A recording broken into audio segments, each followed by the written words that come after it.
시청자 여러분 안녕하십니까? 12월 3일 JBCN 뉴스 시작하겠습니다. 어제 제179회 평택시의회 제2차 정례회가 본회의를 끝으로 일정을 마무리했습니다. 이날 본회의에서 김수우 의원은 공재강 평택시장과의 시정 질의를 통해 오산 비행장 탄저균 배달 사고와 관련해 소극적인 평택시의 태도를 지적했습니다. 어제 오전 제179회 정례회 2차 본회의가 진행된 평택시의회 본회의장. 김수우 의원은 시정 질의를 통해 지난 5월에 있었던 오산 비행장 탄저균 배달 사고를 언급했습니다. 미국 국방부는 지난 5월 27일 살아있는 탄저균 샘플이 평택시 송탄에 있는 오산 비행장으로 배달되는 사고가 발생했다고 밝혔습니다. 오산 비행장은 탄저균 샘플로 제독 실험을 했고 이 과정에서 오산기지 실험요원 22명이 탄저균에 노출됐지만 감염자는 없는 것으로 전해졌습니다. 하지만 탄저균은 죽음의 수소폭탄이라고 불릴 만큼 치사율이 80에서 95%에 이르는 대표적인 생물학 무기라 시민들은 불안에 떨어야 했습니다. 김수 의원은 탄저균의 위험성을 강조하며 공식적인 사과를 받을 대책도 마련하지 못한 평택시의 소극적인 대처 태도를 지적했습니다. 미군이 주둔함으로써 우리 화학무기가 이게 유출 사고가 났을 경우에 우리 시민들은 그냥 앉아서 죽으라는 거예요. 그게 아니지 않습니까? 서로 공정공생 해야 되지. 그래서 시장님이 소극적이다 이거예요. 네? 지금의 입장에서는 이게 화학무기예요. 일반 메르스가 아니에요. 치사율이 몇 프로인지 아세요? 또 탄저균 사고로 인한 유출 가능성을 배제할 수 없고 평택시는 시민의 생명과 재산을 지켜야 할 의무가 있다며 평택시의 탄저균 사고 재발 방지 대책이 있냐고 물었습니다. 그러면 그 장소가 모든 게 다 오염 지역이 됩니다. 그리고 인체에 한번 이게 탄저균이 들어가면 수십 년간 잠복해 있는 거예요, 이게. 생명과 안전을 위해 평택시의 탄저균에 대한 재발 방지 대책은 무엇인지 말씀해 주십시오. 공재강 평택시장은 경기도, 한미친선협의회 등과 공동으로 주한미군과 협의하고 더불어 질병 관련된 사항은 유관기관과 함께 대응하겠다고 답했습니다. 다만 이 사항에 대해서는 경기도뿐만 아니라 또 평택에 우리 미군과 관련되어 있는 한미친선협의회라든지 이런 사항을 통해서 향후에 이 부분에 대해서는 미국 측과 적극적으로 대응한다는 말씀을 드리고, 다만 위험과 관련된 질병과 관련된 또 위에 관련된 사항은 평택시 내에서도 소방서, 유관기관과 공동 대응하겠다는 말씀을 드립니다. 김수우 의원은 내년부터 본격화되는 주한미군 이전에 따른 유사한 사고 가능성을 이야기하며 이에 대한 평택시의 대책에 대해서도 물었습니다. 내년부터 주한미군 이전이 본격화되고 있습니다. 앞서 말씀 드린 대로 탄저균 같은 이런 유사한 문제들이 또 발생할 경우 이에 대한 평택시 대책은 무엇인지 답변해 주시기 바랍니다. 공재강 평택시장은 정부와 경기도, 평택시 의회와 긴밀한 협조를 통해서 적극적으로 대응해 나가겠다고 밝혔습니다. 비단 평택시 문제가 아니라 대한민국의 문제가 되기 때문에 정부, 경기도, 또 우리 평택시, 또 평택시 의회와 공동으로 적극적인 대응이 좀 필요하지 않나 생각이 들고요. 내년 초, 연말이나 내년 초에 공식적인 의견이 내왔을 때는 그거에 대한 매뉴얼도 좀 필요하지 않나 생각이 들어서 발표된 이후에 평택시 의회와 긴밀한 협조를 통해서 관련 규정이 정비가 필요한 사항에 대해서는 관련 규정도 정비하겠다는 말씀을 드립니다. 한편 이날 김기성 의원은 5분 자유 발언을 통해 우리의 미래이고 나라의 동력으로 자라나는 유소년들이 나이에 걸맞는 행복한 삶의 질 향상이 필요하다며 문화, 예술, 체육 분야에 평택시의 적극적인 관심과 지원이 필요하다고 말했습니다.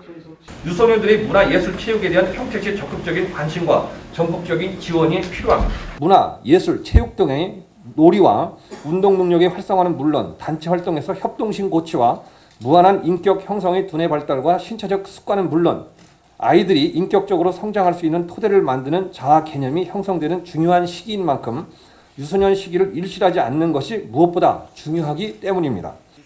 이날 열린 제179회 평택시의회 2차 정례회는 평택시 안전도시 지원에 관한 조례안, 도시계획조례 일부 개정 조례안 등 총 29개의 안건을 모두 의결하고 폐회했습니다. 다음 소식입니다. 경기도의회에서는 현재 제304회 경기도의회 정례회가 진행 중에 있는데요. 예산결산특별위원회는 지난 2일부터 경기도와 경기교육청이 제출한 30조 원 규모의 2016년도 본 예산 심의에 돌입했는데요. 어제는 의회 운영위원회와 여성가족교육협력위원회에 대한 심의가 있었던 한편 유치원 누리과정 전액 삭감으로 논란이 되고 있는 경기교육청과의 예산 협상에 대한 언급도 있었습니다. 어제 오전 운영위원회와 여성가족교육협력위원회에 대한 심의가 열린 예산결산특별위원회 회의실. 먼저 경기교육청과의 예산에 관한 이야기가 나왔습니다. 앞서 지난달 30일 경기도의회가 교육청이 당초 편성한 2016년 누리과정의 유치원 예산 5,100억 원을 전액 삭감한 바 있습니다. 이 때문에 교육청의 예산이 다시 증액될 수 있을지가 이번 예결특위의 최대 쟁점 사안이기도 합니다. 김동규 의원은 황성태 기획조정실장에게 교육청과 예산 및 지원 내역에 대한 협상이 이루어지고 있냐고 물었습니다. 지금 오늘부터 예산에 들어가는데 아직도 그 교육청과의 지원 내역이 결정이 안 돼가지고 이제 7일부터 교육청에 대한 예산 심의를 하지만 황성태 실장은 아직까지 공식적인 교육청의 요구는 없고 예산 규모만 산정되어 있는 수준이라고 답했습니다. 하지만 교육청에서 비공식적인 협력이 필요하다는 의견이 있었다는 말과 함께 의원들의 심도 있는 논의를 요청했습니다. 이 예산 규모는 금년 수준 예산으로 편성되어 있고요. 교육청에서 비공식적으로 도하고 협력을 했으면 하는 이런 사업들이 제출되어 있습니다. 이런 부분들은 우리 존경하는 위원님들께서 예산을 심의하는 과정에서 이렇게 좀 논의를 좀 해주시면은 될 것 같습니다. 김 의원은 교육청과 도청 간의 힘 겨루기는 더 이상 있어서는 안 된다며 2016년도 경기도 교육비 특별회계 세입 세출 예산안에 대한 심의가 이뤄지는 7일 전까지 협상을 마무리할 것을 당부했습니다. 교육청하고 도청이 서로 힘겨루기 하지 않고 원안대로 좀 잘 되든지 아니면 지원할 수 없는 거는 편향을 정확하게 해서 그쪽에서 받지 않든 삭감을 하시든지 결정을 해야 될 것 같고요. 7일 전까지는 마무리를 지시고 그래야 또 누리과정에서 제대로 18일 본회의장까지 이게 가지 그렇지 않으면 계속 지연이 됩니다. 전국 17개 시도 중에서 경기도의 문화체육관광부의 예산이 가장 꼴찌라는 지적도 있었습니다. 다양한 문화 육성과 이를 통한 도민의 삶의 질 향상을 담당하는 문체부의 예산이 이렇게 적어서야 되겠냐는 것이었습니다. 도민의 삶의 질 판단은 그 문화라고 보는데 지금 우리 교실 보면은 17개 시도 중에서 우리 문화 예산이 제일 꽁찌예요. 황성태 실장은 실국별로 예산이 부족하다 보니 한쪽의 예산을 늘리면 다른 한쪽은 줄어들 수밖에 없는 실정이라며 내년 5월에 있을 추가 경정 예산을 통해 충분히 배정하겠다고 덧붙였습니다.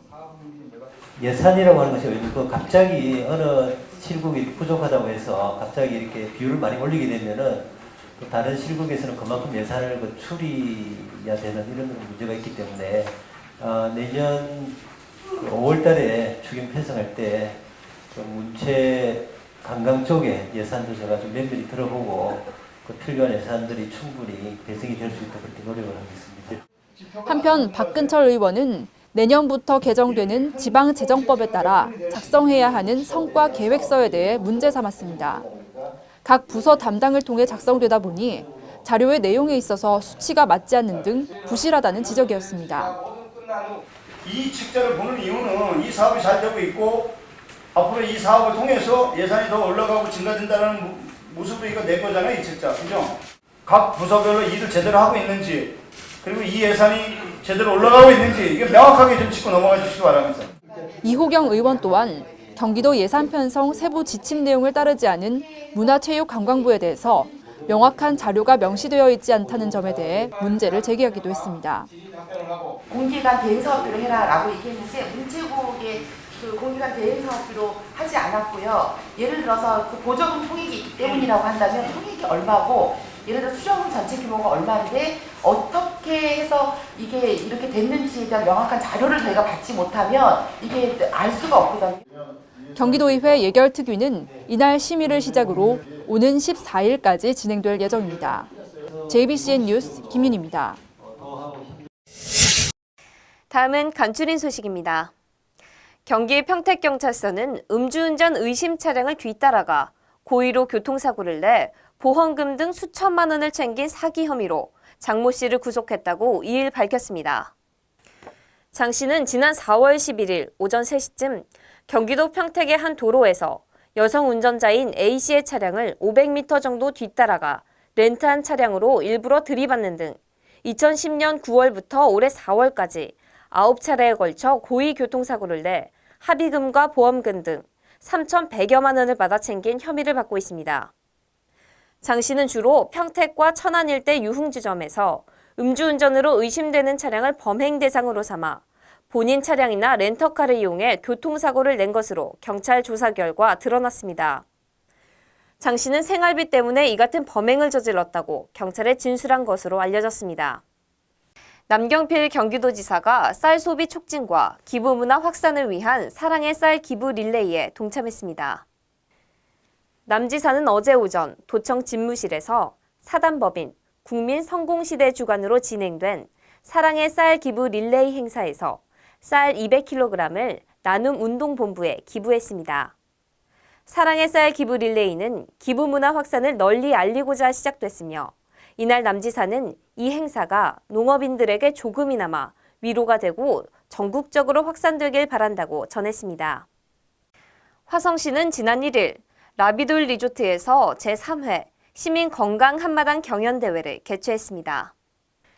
시민들의 건강생활 실천 문화 활성화를 위해 진행된 이번 행사에는 보건의료 분야 유관기관 및 단체와 시민 등 1000여 명이 참석해 건강체조 발표회와 심폐소생술 경연대회, 그리고 보건의료 분야 유공자 16명에 대한 표창도 진행됐습니다. 한상영 화성시 보건소장은 민관의 유기적인 협조를 통해 시민 건강 증진에 기여하도록 노력하겠다고 말했습니다. 한 해를 보내는 아쉬운 마음에 지인이나 직장분들과 송년 모임을 자주 갖는 시기가 다가왔습니다. 이러한 모임에서 빠질 수 없는 것이 바로 술인데요. 이때 적당량의 음주는 스트레스 해소에 도움이 되지만 과음할 경우엔 다음날 두통과 구토, 속쓰림 등의 숙취 증상이 생기는 것은 물론 건강에도 악영향을 미칠 수 있어 주의하셔야겠습니다. 지금까지 진행의 박혜미였습니다. 시청해주신 여러분 고맙습니다.